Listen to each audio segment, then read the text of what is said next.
Hello friends, welcome to your channel Knowledge Score. In this video, we will know Jean Piaget stages of cognitive development theory. So, इस video को पूरे तरीके से देखिए ताकि आप संज्ञानात्मक विकास के चरण को अच्छे से जान सके। जीन पियाजे के कॉग्निटिव डेवलपमेंट थियरी के स्टेजेस क्या-क्या हैं, इस वीडियो में हम पूरी तरीके से अच्छे से जानेंगे ताकि इससे रिलेटेड कोई भी क्वेश्चन सीटेट, टेट या सुपर टेट, केबीएस या अदर टीचिंग एग्जाम में क्वेश्चन आता है तो आप अच्छे से कर लेंगे। तो चलिए हम जानते हैं संज्ञानात्मक विकास के सभी चरण।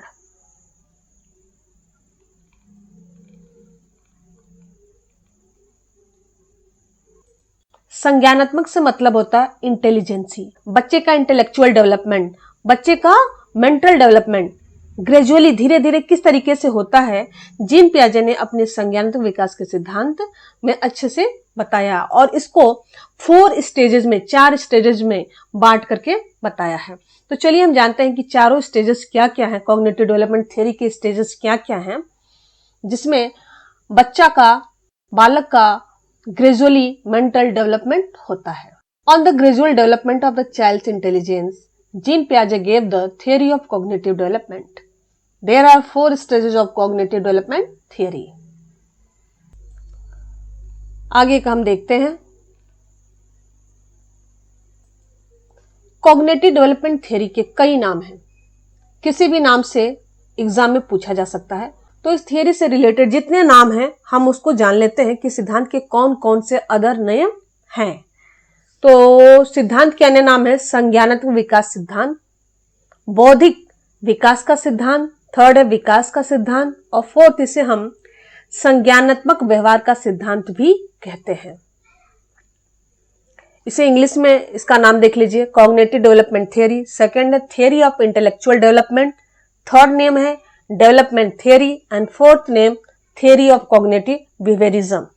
इन सभी डिफरेंट नामों से जीन पियाजे के संज्ञानात्मक विकास के सिद्धांत को हम जानते हैं, जिसमें से सबसे महत्वपूर्ण नाम है डेवलपमेंट थ्योरी।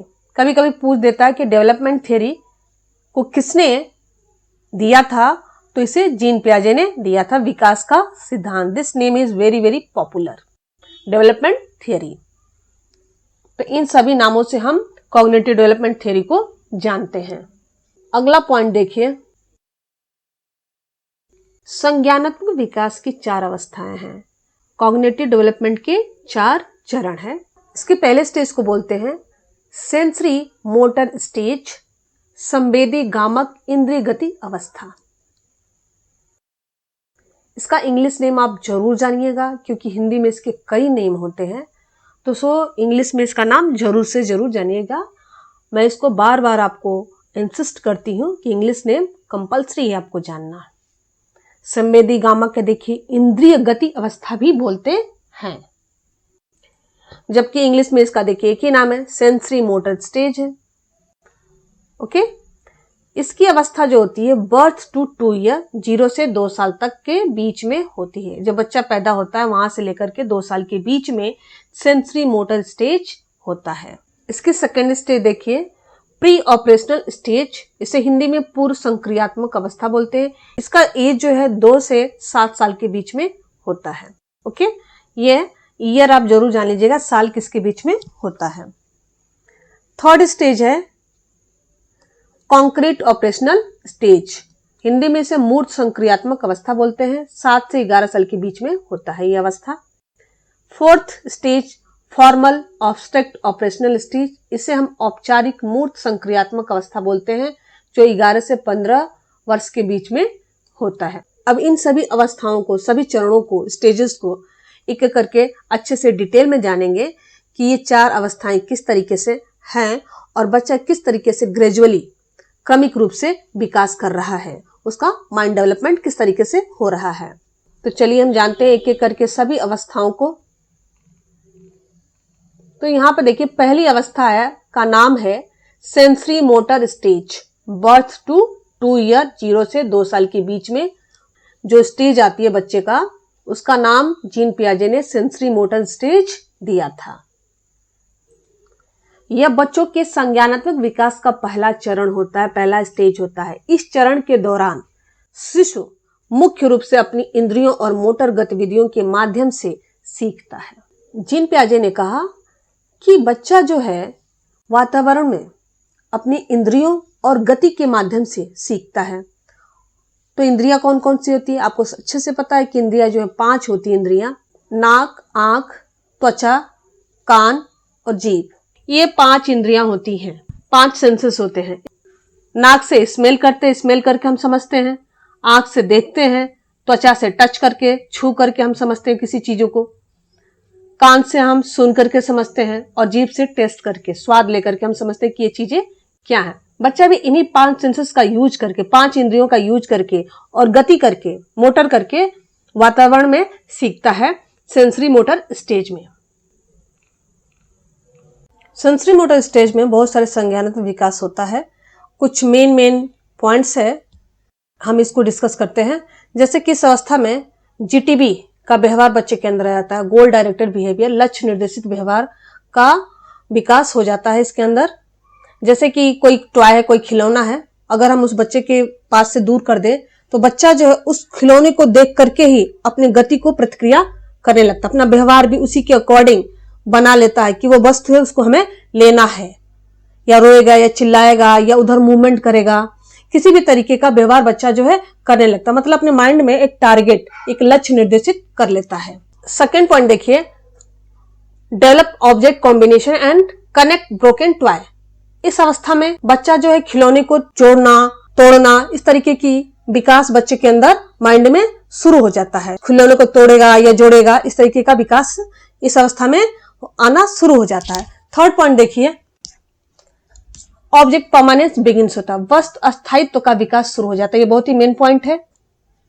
वस्तु अस्थायित्व का विकास का मतलब हो गया कि अगर कोई खिलौना उसको ढक दिया जाए तो बच्चा जो है उस खिलौने को लेकर के रोने लगेगा। जब तक कि वो खिलौना उसे मिलेगा नहीं तब तक वो बच्चा क्या होता है, रोने लगता है, चिल्लाने लगता है, या जो भी उसका व्यवहार में परिवर्तन आ जाता है। क्योंकि बच्चा जो है उस ऑब्जेक्ट को लेकर के अपने माइंड में एक सेटअप बनाना शुरू कर दिया है, एक विजुअलाइजेशन। मतलब उस वस्तु को लेकर के, उस खिलौने को लेकर के बच्चा जो है अपने समझ बनाना शुरू कर दिया है, क्योंकि बच्चा जो है उस खिलौने के बारे में समझने जानने लगा है। फोर्थ पॉइंट देखिए, डेफर्ड इमिटेशन, अस्थगित नकल। अस्थगित नकल से मतलब है कि बच्चे के सामने अगर उसके पापा शूज पॉलिश कर रहे हैं तो बच्चा भी क्या करेगा, शूज पॉलिश करने लगता है। लेकिन जो ये नकल की प्रक्रिया जो होती है वो बड़ी टूटी फूटी तरीके से होती है, वो ठीक से नकल नहीं कर पाता, लेकिन वो नकल करना शुरू कर देता है टूटी फूटी तरीके से। इसी को बोलते हैं डेफर्ड इमिटेशन, अस्थगित नकल। जो नकल भी कर रहा है वो ठीक से नहीं कर पा रहा, लेकिन वो नकल करना शुरू कर देता है इस अवस्था में। तो ये कुछ मेन पॉइंट हुए सेंसरी मोटर स्टेज में। अगला देखते हैं, प्री ऑपरेशनल स्टेज। ये 2 से 7 वर्ष के बीच में होता है, जिसे हम पूर्व संक्रियात्मक अवस्था बोलते हैं। जैसे कि नाम है पूर्व संक्रियात्मक अवस्था, पूर्व मतलब पहले, पहले, संक्रियात्मक मतलब क्रिया से पहले की अवस्था, क्रिया से पहले की अवस्था। प्री मतलब पहले हो गया, ऑपरेशनल मतलब ऑपरेशन से पहले की अवस्था।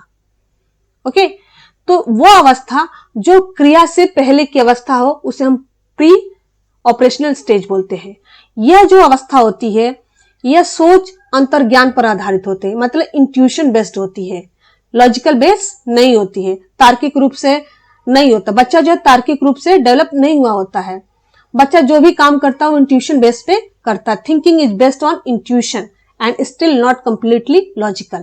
तो इस पॉइंट को देख लीजिए, सोच जो है अंतर्ज्ञान पर आधारित होती है, तार्किक रूप से नहीं होता है प्री संक्रियात्मक अवस्था में, क्योंकि यह अवस्था जो है क्रिया से पहले की है। मतलब कि बच्चा जो है तर्क देने में असमर्थ होगा, तर्क नहीं दे पाएगा, एक अच्छे से तर्क नहीं दे पाएगा। जो भी इसके माइंड में, उसके दिमाग में जिस तरीके का भी ज्ञान है उस तरीके लॉजिक दे दे करके, उस तरह का ज्ञान दे दे करके वो अपनी बातों को सिद्ध करने पे लगा रहेगा। जैसे कि चंद्रमा गोल है, चंद्रमा गोल क्यों है, क्योंकि इसकी बॉल गोल है। इस तरह के उल्टे सीधे तरीके का तर्क दे दे करके, इंट्यूशन बेस्ड तर्क दे दे करके अपनी चीजों को वो सही मानेगा। इस अवस्था में एनिमेशन मतलब जीववाद, सजीव चिंतन बच्चा के अंदर विकसित हो जाता है। निर्जीव वस्तु को सजीव समझता है, जैसे कि खिलौनों को सजीव समझना। बादल उदास है, कोई भी खिलौना है, उस खिलौने को वो क्या करेगा कि वो सजीव समझने लगता है। जैसे उसके खिलौने को, सपोज करो कोई डॉल है, डॉल को अगर मैंने मारा एक थप्पड़ तो उसे लगेगा कि मेरी जो है डॉल है वो रो रही है, मेरी डॉल रोने लगी, क्योंकि उसको भी दर्द हो रहा है। वो नहीं समझता कि जो डॉल है, जो खिलौना है, वो निर्जीव है। आज बारिश हो रही है तो बादल क्या है, रो रहा है, इसलिए पानी गिर रहे हैं। वो अपने तरीके का अंतर ज्ञान पर वो सोचता है। सूरज मेरे साथ साथ चल रहा है, आज सूरज गुस्सा है, इसलिए बहुत ज्यादा धूप दे रही है, क्योंकि सूरज गुस्सा है। और मेरे शरीर से पसीने इसलिए निकल रहे हैं क्योंकि सूरज आज गुस्सा है, और इसीलिए गुस्से से वो तप रहा है और ज्यादा धूप दे रहा है। इस तरीके के अंतर ज्ञान पर आधारित वो बातें सोचता है। अगली पॉइंट है इरिवर्सिबिलिटी, अनुत्क्रमणशीलता का दोष पाया जाता है। बच्चा जो इरिवर्सिबिलिटी नहीं सोच पाता है इस स्टेज पे, प्री ऑपरेशनल स्टेज पे। फॉर एग्जाम्पल देख लीजिए, अगर मैंने कहा कि 5 + 2, 5 + 2 क्या होता है, तो बोल देगा 7। लेकिन अगर हम ये कह दे 2 + 5, तो बच्चा जो होगा कंफ्यूज हो जाएगा। बात सेम है, लेकिन इस समय बच्चा कंफ्यूज हो जाएगा, क्योंकि 5 को हमने रिवर्स कर दिया और 2 को भी रिवर्स कर दिया। 5 + 2 = 7, बट 2 + 5 = कंफ्यूज हो गया, क्योंकि बच्चे के अंदर रिवर्सिबिलिटी का दोष पाया जा रहा है। इरिवर्सिबिलिटी से, अनुत्क्रमणशीलता से मतलब यह है कि बच्चा जो है सिर्फ 1 डायमेंशनल सोच पाता है, एक ही तरफ वो सोच पाता है, सभी चीजों को लेकर के वो नहीं सोच पाता, एक ही दिशा में सोचता है। वो सभी डायमेंशन को लेकर के मल्टीपल डायमेंशन पे सोच नहीं पाता है। अगला point, absence of conservational thought, संरचनात्मक सोच चिंतन का अभाव। इसको हम एग्जाम्पल से समझते हैं।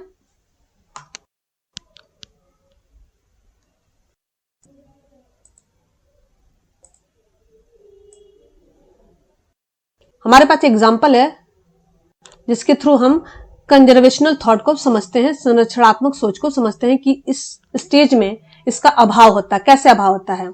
जैसे कि 2 ग्लास में वाटर है, ओके। इस वाटर को अगर हम किसी लंबे ट्यूब में इसे हम उड़ेल देते हैं, प्योर कर देते हैं, तो बच्चा जो है कंफ्यूज हो जाता है। जबकि पानी की क्वांटिटी सेम है, तो बच्चे से पूछेंगे कि किसमें पानी ज्यादा है, तो बच्चा बोलेगा इस लंबे वाले जिसकी ऊंचाई ज्यादा, उसमें कहेगा कि इसमें वाटर ज्यादा है, जबकि क्वांटिटी, वाटर की क्वांटिटी दोनों में ज्यादा है। लेकिन बच्चे के माइंड में ये होगा कि बच्चे ये जो है बॉटल लंबा है तो इसमें पानी ज्यादा है। ये सारी क्रिया इसके सामने हुई, इसके बावजूद भी बच्चा समझ नहीं पाता है, क्योंकि इस स्टेज में कंजर्वेशनल थॉट का अभाव होता है। अपने माइंड में वो स्टोर नहीं कर पाता है, इरिवर्सिबिलिटी का अभाव होता है। वो पिछला बात भूल जाता है कि पिछला एक्शन क्या हुआ था, वो बातों को स्टोर नहीं कर पाता, वो एक्शन को स्टोर नहीं कर पाता अपने माइंड में। इसलिए सारी चीजें जो उसके सामने, जो करंट में जो भी घटनाएं घटती हैं, उसी को वो मानता है। ठीक है, एक तरीके से आप ये कह सकते हैं कि प्री ऑपरेशनल स्टेज जो है करंट बेस्ड होता है। जो सामने, बच्चे के सामने जो भी घटनाएं घटती हैं उसी को वो सोचता है और समझता है। वो कंजर्वेशनल थॉट का अभाव उसके माइंड में होता है, संरचनात्मक सोच चिंतन का अभाव होता है। इसे ये मतलब होता है। ठीक है, अगला पॉइंट देखिए, 4th पॉइंट है egocentric speech, self centred, collective monologues, अहम केंद्रितवाद, आत्मकेंद्रित, स्वयं से बात करना। इस स्टेज में बच्चा जो है अहम केंद्रित होता है, मतलब कि वो सोचता है कि जो मेरी मम्मी है सिर्फ मेरी मम्मी है, ये मेरे छोटे भाई बहन की मम्मी नहीं है। क्योंकि बच्चे के अंदर सिर्फ अपने से लेकर के होता है। वो सोचता है कि सभी लोग जो भी मेरे पीछे आगे पीछे घूम रहे हैं वो सिर्फ मेरे लिए घूमे और किसी के लिए नहीं है। अगर कोई भी टॉय या खिलौना आता है तो सोचता है कि सिर्फ ये मेरा अधिकार है, इस पर किसी का अधिकार नहीं होता है। सिर्फ अपने लिए सोचता है, अपने बारे में ही सोचता है। नेक्स्ट पॉइंट देखिए, 5th पॉइंट, सेंट्रलाइजेशन, केंद्रीकरण, किसी वस्तु के एक ही पक्ष को देखना, जानना। इस स्टेज में जो बच्चा होता है सिर्फ एक ही साइड, एक ही पहलू को देख पाता है, मल्टी डायमेंशनल नहीं सोच पाता है, क्योंकि इसके अंदर इरिवर्सिबिलिटी, अनुत्क्रमणता का अभाव पाया जाता है। इसलिए बच्चा जो है एक ही पक्ष को देख पाता है, उसके पीछे क्या और सारी चीजें, घटनाएं हैं, क्या है, वो समझ नहीं पाता है। केंद्रीकरण उसके अंदर होती है। ओके, ये सारी जो प्रॉब्लम्स होती है बच्चे के अंदर, सेंट्रलाइजेशन का अभाव होता है, कंजर्वेशनल थॉट का अभाव होता है, क्योंकि बच्चे के अंदर इरिवर्सिबिलिटी, अनतृणता का अभाव पाया जाता है। इसलिए सारी चीजें होती, क्योंकि मल्टी डायमेंशनल से बच्चा जो है सोच नहीं पाता है। ठीक है, अगला पॉइंट देखिए, नॉलेज ऑफ सिंबल्स। इस स्टेज में बच्चों को प्रतीकों का ज्ञान होना शुरू हो जाता है और इसी अवस्था को खिलौने का उम्र कहते हैं। बच्चा जो है खिलौने से अच्छे से खेलता है, कूदता है, उसी को अपना सब कुछ अपना दुनिया बना करके बैठा रहता है। तो इस अवस्था को खिलौने की उम्र टॉय एज भी कहते हैं। कभी कभी पूछता है कि टॉय एज किसे कहते हैं, तो toy age pre operational stage को कहते हैं। पूर्व संक्रियात्मक अवस्था को खिलौने की उम्र कहा जाता है। थर्ड स्टेज देखिए, कॉन्क्रीट ऑपरेशनल स्टेज, मूर्त ठोस संक्रियात्मक अवस्था। इसका जो है एज होता है 7 से 11 साल के बीच में होता है, 7 to 11 ईयर। इस अवस्था में तार्किक चिंतन प्रारंभ हो जाता है, लेकिन तार्किक चिंतन केवल मूर्त वस्तुओं तक ही सीमित होती है, जिसे वो छू सकता है, देख सकता है, टच कर सकता है, उन्हीं वस्तुओं पर ही तर्क कर सकता है। अब वो तर्क इंट्यूशन बेस नहीं करता है, अंतर्ज्ञान पर आधारित नहीं होता उसका तर्क, लॉजिकल बेस होता है, लेकिन केवल उन्हीं वस्तुओं पर जिसे वो देख सकता है, टच कर सकता है, सूंघ सकता है, उन्हीं वस्तुओं पर ही अपना तर्क दे पाता है। ऐसी वस्तुओं पर तर्क नहीं कर पाता है जो उसके सामने नहीं है, जिसे वो छू नहीं सकता है। ऐसी वस्तुओं पर वह तर्क देने में अक्षम होता है, असमर्थ होता है। तो इसे हम मूर्त ठोस संक्रियात्मक अवस्था बोलते हैं। जैसे कि नाम में देखिए, मूर्त ठोस संक्रियात्मक अवस्था, ऐसी अवस्था जिसपे क्रिया शुरू हो जाती है जो मूर्त हो, ठोस हो, जिसे टच किया जा सकता है, छुआ जा सकता है। कॉन्क्रीट ऑपरेशनल स्टेज, इसके कुछ मेन पॉइंट्स है। देखिए ये सारी चीजें उसके अंदर डेवलप होना शुरू हो जाता है। Stage of learning by doing, इस अवस्था को ही लर्निंग बाय डूइंग कहते हैं। करके सीखने की अवस्था किसे कहते हैं? मूर्त ठोस संक्रियात्मक अवस्था को करके सीखने की अवस्था बोलते हैं। सेकेंड पॉइंट देखिए यहां पर, the ability to solve conservation problem is developed. Concrete operational stage में संरचनात्मक समस्याओं को हल करने की योग्यता का विकास हो जाता है, लेकिन यह विकास प्री ऑपरेशनल स्टेज में नहीं था। ठीक है, जो जो कमियां प्री ऑपरेशनल स्टेज में थी, पूर्व संक्रियात्मक अवस्था में थी, वो कुछ कमियां मूर्त संक्रियात्मक अवस्था में दूर हो जाती हैं और कुछ ही कमियां बची रहती हैं। ठीक है, तो ये सब देखेंगे कि ठोस संक्रियात्मक अवस्था, मूर्त संक्रियात्मक अवस्था में कौन कौन सी कमियों को वो विकास कर लेता है जो पूर्व संक्रियात्मक अवस्था में नहीं कर पा रहा था। जैसे संरचनात्मक समस्याओं को हल कर ले रहा है। इस प्रॉब्लम को बच्चा जो है प्री ऑपरेशनल स्टेज में सॉल्व नहीं कर पा रहा था, लेकिन अब कंक्रीट संक्रियात्मक अवस्था में सॉल्व कर ले रहा है। मूर्त संक्रियात्मक अवस्था में यह प्रॉब्लम बच्चा सॉल्व कर लेगा, बता देगा कि पानी जो है, वाटर जो है, दोनों बॉटल में सेम है, क्योंकि इसको उसमें उड़ेला गया है। लेकिन यही प्रॉब्लम प्री ऑपरेशनल स्टेज में नहीं कर पा रहा था। ठीक है, इस अवस्था में सीरियलाइजेशन का विकास हो जाता है, सारणीकरण का भी विकास हो जाता है। जैसे कि बच्चा जो है सीरियल में किसी भी चीज को लगाना शुरू कर देता है। फॉर एग्जाम्पल देखिए यहाँ पर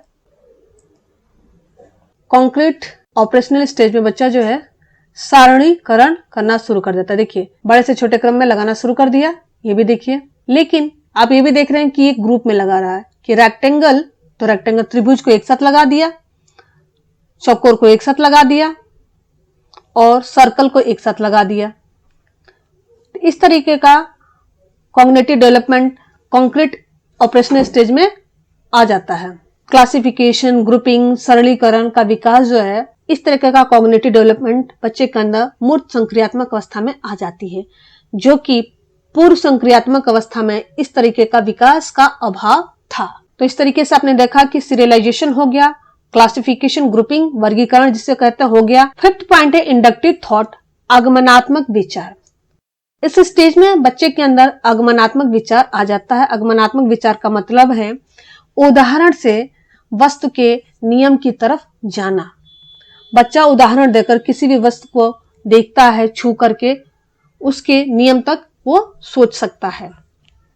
ठीक है, तो इंडक्टिव थॉट इस स्टेज में बच्चे के अंदर शुरू हो जाता है। अगला पॉइंट देखिए, इस स्टेज में बच्चे के अंदर reversibility, reflexive thinking is developed.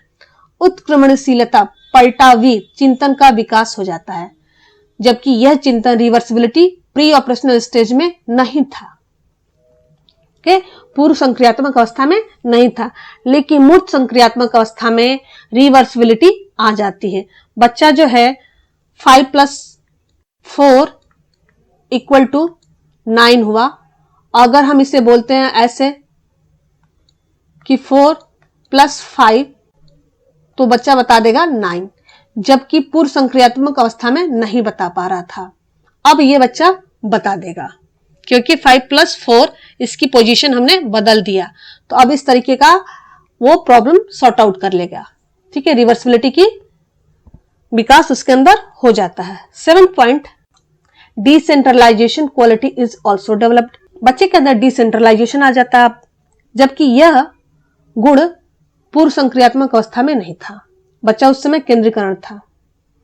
अब जो है बच्चा कई तरीके से किसी भी वस्तु के बारे में सोच सकता है। डिसेंट्रलाइजेशन पोजीशन हो गया है, क्योंकि बच्चे के अंदर रिवर्सिबिलिटी का गुण आ चुका है, इसलिए बच्चा जो है विकेंद्रीकरण का गुण उस बच्चे के अंदर आ चुका है। ओके, अगला पॉइंट देखिए, ability of language and communication is developed. भाषा एवं संप्रेषण योग्यता का विकास हो जाता है। बच्चा अच्छे से ठीक ठाक से बोलने लगता है और समझने लगता है लैंग्वेज को।